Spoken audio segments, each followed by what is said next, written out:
So I came across another list of questions to ask atheists, and I thought I'd give this one a shot. As always, feel free to play along. Let me know how you would answer these, where I'm wrong, and how I could do better. Let's dive in, see what we got.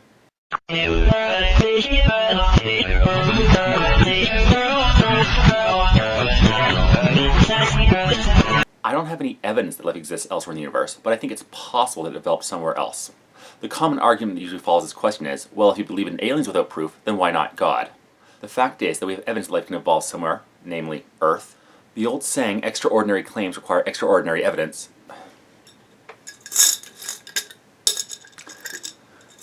well, that applies here.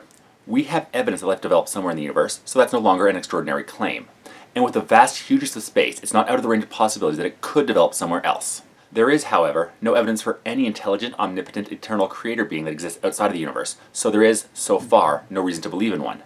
Now, do I believe we'll ever meet any aliens? I'm not holding my breath. The universe is so big and so old, it's very unlikely that two intelligent civilizations will both be existing at the same time and are close enough to each other to be able to communicate. No, there's no evidence of any thought process going on after brain function stops, so I have no reason to believe there's an afterlife.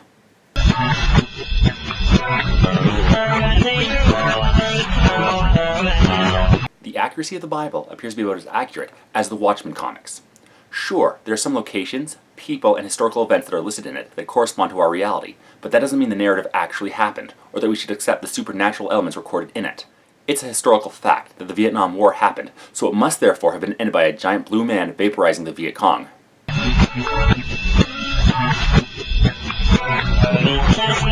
I don't know what you mean by prefer. Asking that is like asking which of the Harry Potter books I prefer. Interesting overall story, and each new edition builds on what came before, but in the end, it's just a story. If you're asking which of those religions I'd like to belong to, none. None of them correspond to my understanding of reality, so I could not believe any of them are the truth. Do I believe there was a rabbi about 2,000 years ago that upset the Romans and was executed for it? Possibly. That's not out of the realm of plausibility. Do I think there was someone who raised himself and others from the dead and performed other magic tricks? I find that about as believable as riding a flying horse to heaven, slaying a six-headed serpent that keeps regrowing a head each time one is cut off, or that we're infested with alien souls scattered by hydrogen bombs that were dropped in volcanoes billions of years ago. Yet another collection of supernatural claims with no evidence to back it up. A thumper? You mean like the devices used to beckon the great sandworms, which were instrumental in the creation of the spice melange?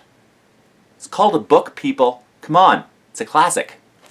No, I don't claim to be able to summon either Dawkins or Darwin, especially Darwin on account of his being, dead. I assume what you mean is a bastardization of Bible thumper, someone who claims that the Bible is the absolute word of God and must be followed because it was written by God. No, I don't think either of their works should be followed just because of who they were. The fact is, their studies of biology are backed up with observations and evidence. That is why I believe their writings about natural biology.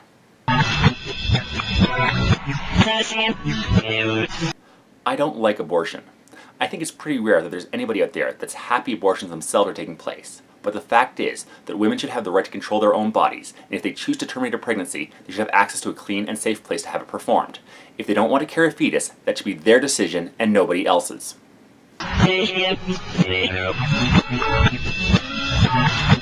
How would I feel about God being thought about in class? You're never going to make people who believe in one stop thinking about God in the classroom. Kids should be allowed to pray as long as it's not mandatory and is not a disruption to the rest of the students trying to learn. As the old saying goes, as long as there are tests, there'll be prayer in school. I have a feeling you meant to ask how I would feel if God was taught in class. To frame this, I have a great respect for teachers. My mother is one, and I know how difficult the job can be. But when working in a public school, the teachers and staff are representing the government, and as such are supposed to remain secular. They should not promote their religious beliefs to their students. This means they should remain neutral, no directing on their part in the existence or non-existence of God. They should remain secular and not teach a theistic or atheistic position. That is not their job. In grade school, I had several teachers that used to start the day with a Bible reading or story and then the Lord's Prayer.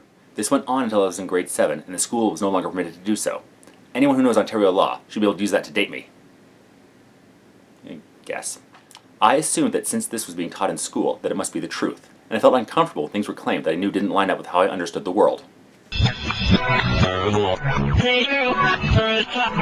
I like to think so, but my feelings for this country are irrelevant to whether I believe in a divine being or not. I respect my home for what it has done and what I think it's capable of doing. I do love my country, even if I don't always agree with the people running it. I had issues with Harper and his cronies, and was the first in line at the voting stations when I had the chance to get rid of him. The my country right or wrong crowd is on the right track. They can admit when there's something wrong with the country. The thing is, when you see something wrong, if you want your country to be better, you need to try to right it, and not just blindly follow policies you may disagree with. Left. Well, mostly.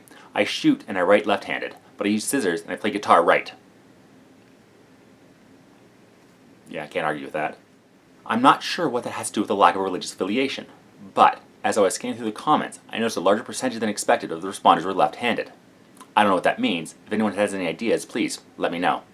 So, there we go. Another list of questions answered. As always, if anybody comes across something they think I should go over, or even have questions of their own, please pass them on.